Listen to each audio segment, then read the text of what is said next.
Hi, the equinox webinar, what it brought in and where we're going to go in the second part of the webinar, which is extremely exciting for me.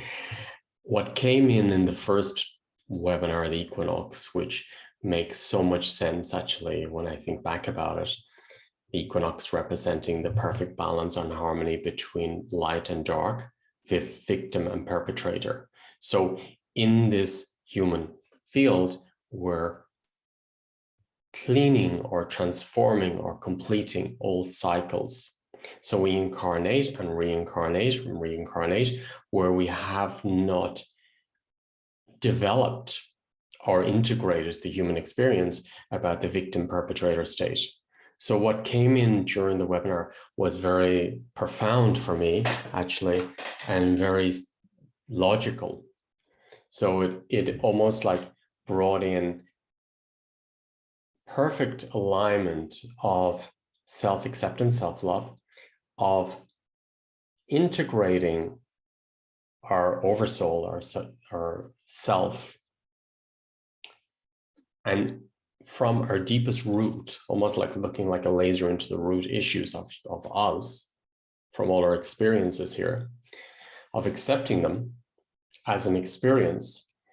And then at the same time, these experiences, which was the footprint of man on this planet, we accepted them and they integrated completely into our system. So it's almost like a wave of cycles completing through each of our chakras, through each of our level vibrational being. So this opened up in the DNA, this opened up from the ancestral line, this opened up of the cellular information which was in our system. And then to integrate or accept the experience without going into victim perpetrator behavior patterns and completing these cycles. So this is what came in during the first webinar. Then it opened up a connection with our oversoul, with the whole being of who we are. From that point, it opened up then on a genetic level, so DNA level, what information is in the DNA? So where are we from? So where is the origin of our DNA? And when that opened up, it opened up each of our star being connections. So it opened up the origin of our DNA. So it felt like, I don't know, 22, 30, sometimes even more DNA strands. So each of the strands, for example, could be different versions of the Pleiadian, because the Pleiadian is a collective of star beings, each with unique coding of vibration and light and sound. So each one opened up in the system. So if you imagine almost like around, if the DNA strands open out, each one of the strands, when we get into the origin, represented a different vibrational star being. And many of them opened up in the system. So if you imagine them all open up around you, then we could access the density or the light and the wisdom which is in the system. So when you say love and light, it simply means light codes and wisdom, acceptance, love. That's how you access the vibrational fractional energy which is in the system. So from each of these experiences, when we went up to that dimension, which was going up to the origin of us as a star being, which there's many of them in our system through our DNA, then it went up to another level, and the other level is going up to galactic level. So if you imagine just the Pleiadian field has many multidimensional beings, so you've got, say, a council overlooking the Pleiadian field, and then you've the Sirian or Orion, and all the different multidimensionals.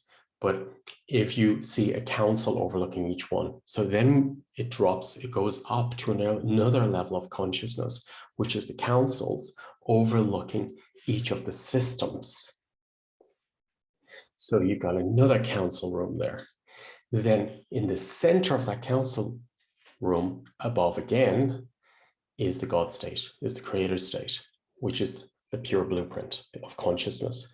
That point we connected to. And then that God state dropped down into each of the chakras, which then accesses the coding of the universe, which is the coding of consciousness. And this dropped into the system. So at this state, it's instant manifestation, instant healing, instant creation. And it takes us completely out of this perpetrator-victim state as well, helps us to transform. So this is happening cellularly, or happens cellularly, and we're moving deeper into it, to ground it, to embody it even more. So there may be pockets of vibrational information in your system which will need completion, because to move into those multiple higher dimensional states, it's about completing the cycles of the victim perpetrator state and levels of consciousness. So we will be going deeper into the system and completing whatever cycles which are not complete in your system in this next webinar.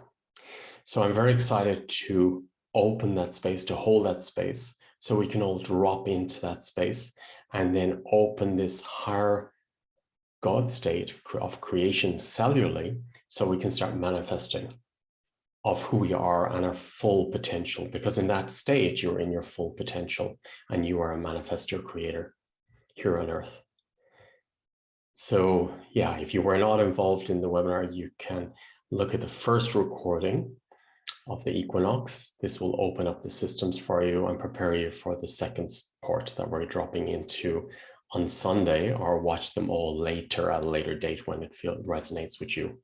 But it's a very profound shift and beautiful time to be here, to be part of that, because I don't need to repeat these old cycles again. Let's complete them, victim perpetrator state, and open up new levels of consciousness and bring this oversoul part of our system down into our cells, down into our DNA, and down into our vibrational being with the wisdom. So I look forward to seeing you at the webinar if it resonates with you. And this information already is opening up these levels of consciousness and wisdom in your system, so you can feel them or just sit with it or meditate with this information. Have a beautiful day, and maybe I'll see you at the webinar tomorrow. Thank you.